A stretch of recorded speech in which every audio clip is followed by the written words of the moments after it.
Hola mi gente, ¿cómo están? Mi nombre es Alba Mar, me pueden decir Alba, el canal se llama Seriela, estamos aquí para hablar de libros, algunos de ellos en español, desde Puerto Rico. Hello, my name is Alba Mar, you may call me Alba, channeling Miss Seriela, we're here to talk about books and some of them in Spanish from Puerto Rico. I've been on hiatus, but you know that I love nonfiction, and it's Nonfiction November, plus Puerto Rican Heritage Month, and I want to let you know what I've been reading during my hiatus. And some of them were just fantastic. Yeah, nonfiction is my jam. I love it. It's like my comfort reads, despite whatever topic it may be. I love delving into nonfiction and escaping into realism. Yeah, and trying to understand what's happening currently and in the past. So anyway, one of the most outstanding ones was in Spanish by scholar Arcadio Díaz Quiñones. I don't know if this is going to be backwards or forwards or whatever. Memorias, rota, which is a series of essays about our historical memories and people who have shown in our Puerto Rican history and culture. And it made me want to go into a rabbit hole of Puerto Rican figures, historical figures. And you'll see some of them later on, because I did go into some of those rabbit holes. Arcadio Díaz Quiñones is a tremendous figure in Puerto Rican academia, and he has several books out. One of the most outstanding essays is the introduction to La Guaracha del Macho Camacho, which if he hadn't written that and done the footnotes to La Guaracha del Macho Camacho, which is a Puerto Rican novel by Luis Rafael Sanchez, I would never have been able to understand it. So Arcadio Díaz Quiñones, los que hablan español y leen español, que eran Arcadio Díaz Quiñones. Highly recommend. I also read A Small Place by Jamaica Kincaid, which is a series of essays about, I think it's Antigua. Just powerful. This small little tiny book by Jamaica Kincaid packs a punch, and loved it. I have it all underlined. It's just fantastic. Whoever wants to know a little bit more about this tiny place in the Caribbean, read A Small Place by Jamaica Kincaid. I also read by Noam Chomsky and Ilan Pappé, Gaza in Crisis, which was written by these two personages of Jewish extraction in the year 2010. Yeah, it's a little, what some might consider outdated, but it carries a lot of background into what people call the conflict in Palestine, and certainly helped me understand it a little bit better. And yeah, back to Arcadio Díaz Quiñones. Arcadio Díaz Quiñones en Memorias, rota spoke about Bernardo Vega, who was one of the first people in the diaspora in New York to record the history of the Puerto Rican community in New York City. Fascinating. Now, Bernardo Vega in New York City,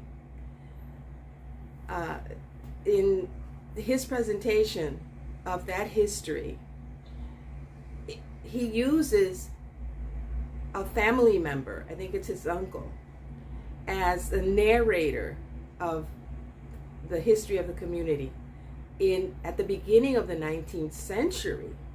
right? Even before the invasion of the United States to Puerto Rico, there was a Puerto Rican community already in New York City. As a matter of fact, people exiled from Puerto Rico who were working for the independence movement had already been living in New York City and collaborating with the Cuban revolutionaries in New York City. So this was fascinating. And yeah, I highly recommend it. I think it's available in English also. It was edited by César Andreu Iglesias, who was a journalist and writer in Puerto Rico, and of whom Arcadio Díaz Quiñones refers to a lot. Another one that I read, nonfiction, Assata Shakur's autobiography from when she was a young child to becoming a social justice warrior. Yeah, let's just put it that way. All her trials and tribulations. I also read The Wonderful Adventures of Mrs. Seacole in Many Lands. Miss Seacole was of Jamaican extraction and a nurse, and who wound up in the Crimean War. Fascinating character. Yes, that was for Caribbean heritage. Also read, this was powerful, small book but powerful, Strength to Love, sermons by Dr. Martin Luther King Jr. You know I love me some George Eliot, and this was a biography of George Eliot written by Kathryn Hughes, The Last Victorian. I don't know if I spoke about this before, but I really enjoyed this biography. And then I also read Palestine, Peace Not Apartheid by Jimmy Carter, also from way back. This is from, just a moment, this was written in 2006 by former President Jimmy Carter. And at first I was a little, you're treading lightly here, using a lot of euphemisms, President Carter. But towards the end, he gets to the nitty-gritty. Yes, doesn't avoid it. You can tell by the title. Also read by Professor Gordon K. Lewis, who worked at the University of Puerto Rico for many years. This little pamphlet about the Jonestown, Guyana Holocaust of 1978, and in this little bit of this little essay, he goes through the reasons why, the background of the Jonestown cult, right, and its founders, and the political situation in Guyana that also factored in to why that mass suicide occurred in 1978. I remember that was gruesome. And I read the delightful memoir of Marta Moreno Vega, When the Spirits Dance Mambo. Sometimes when I read a book like this, I'll make a musical playlist because she refers to a lot of the music that she heard coming up in New York City in a Puerto Rican family in East Harlem. And it was just delightful listening to the music that she mentions in this book as I read about her coming of age in New York City before she became an Afro-Boricua activist in the city of New York. Wonderful. I enjoyed that one a lot. And another one that I really enjoyed, it's in Spanish, Eran Ellos, was the memoir of a political prisoner during the nationalist insurrection of 1950. He was jailed as a teenager, and Don Heriberto Marin Torres, who is still with us and participates in almost all the protests that take place. He's still a presence and inspirational. And this memoir touched my heart and was exactly the kind of memoir that I appreciate. Got to know him a little better, his family, the background, what inspired him to participate in the nationalist insurrection of 1950, and what happened when he came out of jail. And if it hadn't been because I read it already, I would read it again for the indigenous event that's taking place. I think it's called Skoden this time. I will link down to the creator, as I will link to a Book Olives channel for Nonfiction November, then for Skoden for Indigenous people. I read Haunani K. Trask's series of essays about colonialism and sovereignty in Hawaii. It's called From a Native Daughter. Unfortunately, sadly, she has passed away, but her descriptions and her essays about what happened in Hawaii, which happened more or less at the same time as the invasion of Puerto Rico, is enlightening, learned a lot, and was inspired by her activism and her commitment to the cause. Yeah. Another good one. It's a graphic biography, beautiful illustrations. Sometimes I couldn't read.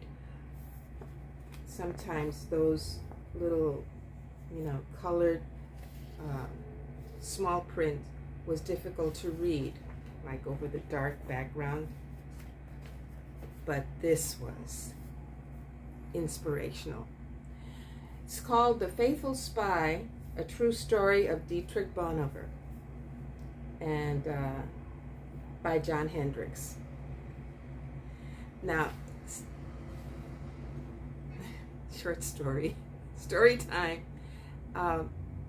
I read this, but this isn't the one I read. This isn't the copy I read, because I received a visit from a family member after having read it, and I mentioned it, or they saw it in my bookshelf, whatever, and wanted to read it. I said, well, take it with, and I ordered another one because, this is going to definitely be a reread. Maybe not now for this November, but soon, because the life of Dietrich Bonhoeffer is a powerful testament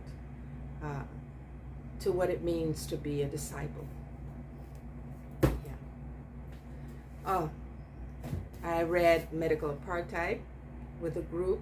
I think it was Black Readers Con. I will link their page down below. They're an Instagram group. Medical Apartheid, The Dark History of Medical Experimentation on Black Americans from Colonial Times to the Present, by Harriet A. Washington. Yeah, that was a tough read, but I did it. Right. I know for many people it's very difficult to read, but I consider it so very important, to have that history and to know, for example, why certain people mistrust medicine, Western medicine, because of this medical history. Empire by Kincaid Andrews, How Racism and Colonialism Still Rule the World. Yeah, this is worthwhile read. Loved it. En español, en Spanish, Invisibilizadas e Innombradas, Cuentos de Mujeres Puertorriqueñas Negras by Rosario Méndez Panedas. Invisibilized and Unnamed Stories of Puerto Rican Black Women. Now, this is very good for young people. It's a short collection of brief biographies of Black women throughout Puerto Rican history. And it's not long. It's barely 90 pages long, but includes, little bits of information about Celestina Cordero Molina, Juana Colón, Pura Belpré, Cecilia Horta Allende, y Agripina. I'll link the video about Agripina, and yeah. So, highly recommended for the younger set, of readers. Oh, another graphic biography, Che, graphic biography by Spain Rodriguez. Yeah, this was, I had a chat with Sean the Book Maniac about my reading of Che, and I appreciated it, especially for those parts of his life that I was still unfamiliar with. Yeah, this is going to get me to read the big fat one by John Lee. And then for the Booktube Prize, and I want to thank Robert. I participated in 2 rounds of the Booktube Prize this year. And the nonfiction selections, in general, were just fantastic. I'm going to put up here my number 1. Loved it. I cried a gazillion times. Little Devil in America. And I also got to read in digital format by Clint Smith III, How the Word is Passed. Recently, I got to take the tour that he mentions in How the Word is Passed, and it was, very, very meaningful and fun. I also read Under a White Sky for Nonfiction November. Yeah. Oh, and for Nonfiction November, also read Facing the Mountain. Learned a lot about the true story of Japanese American heroes in World War II, including those who had been in internment camps. Yes. So I enjoyed this read. Not enjoyed, but learned a lot. And then there was one of my favorites also, Empire of Pain. I like to read about, people, how they try to take, full advantage of capitalism and their greed. Yeah, this was chunker, okay, a huge, humongous chunker, but yeah, worth every minute of it to me. It was worth every minute of it, so that I could learn about what's called the opium epidemic. Is it opioid epidemic? Despite the fact that in our communities we've had that epidemic for decades and decades and decades. Yeah, but this one is different because it was pharmaceutical behind it. Patrick Radden Keefe, tremendous job. Enjoyed it a lot. And then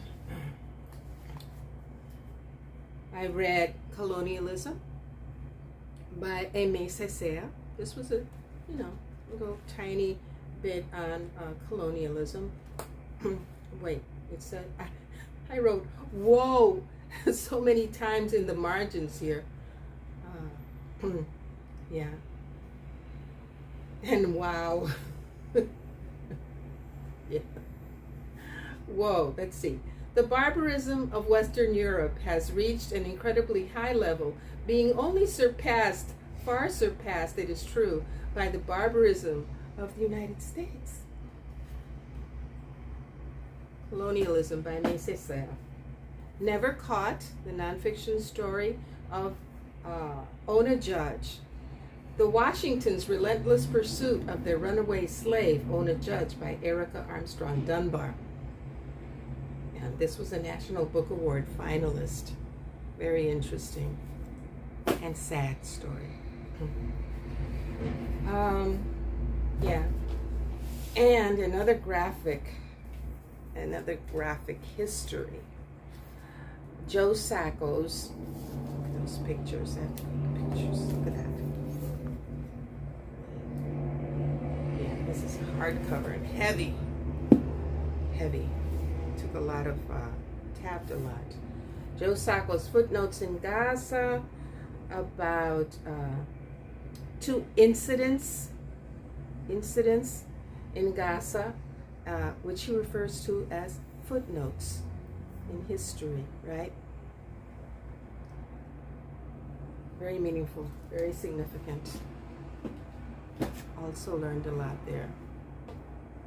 And then finishing off with 2 nonfiction Puerto Rican books that I had read. Moral Social by Eugenio María de Hostos. I started off very enthused about Hostos' way of looking at the world and how much he knew about current events at that time. He lived at the, between the 2 centuries, 19th and 20th centuries, and renowned figure, a scholar and a governmental figure in Chile and later on in the Dominican Republic. But towards the end, I was disillusioned. As I was disillusioned with the book that I did not bring, because I'm going to continue in my rabbit hole of Luisa Capetillo. Yeah, this almost caused me a slump. This one and Luisa Capetillo. Yeah, we will not talk about that for now. And this one, and again, Arcadio Díaz Quiñones, which is the one who wrote Memorias, rota, 11 tesis sobre un crimen en 1899. 8 theses about a crime in 1899. And here he goes through a history. He relates an incident in which this young man, Rafael Ortiz, in 1899, was accused by the federal government. We were military. It was a military occupation at that time. Well, let's not go there. And he was accused of killing a North American soldier from the United States who was occupying at the time Caguas. And he was condemned to die, capital punishment. He was sent to a prison, not knowing any English at all. He was sent to a prison in the United States, but was exonerated later on and released. Yeah. And he goes through all that story right here. So that's what I read during hiatus. Let me know what you have been doing and what you're going to be reading during Nonfiction November and Puerto Rican Heritage Month, and for what indigenous authors and writers you'll be choosing. I'll be doing another one because I love Nonfiction November. That's my jam. So, cuídense mucho, mi gente. Todavía usen su mascarilla. Los quiero mucho. Take care, everybody. Adiós.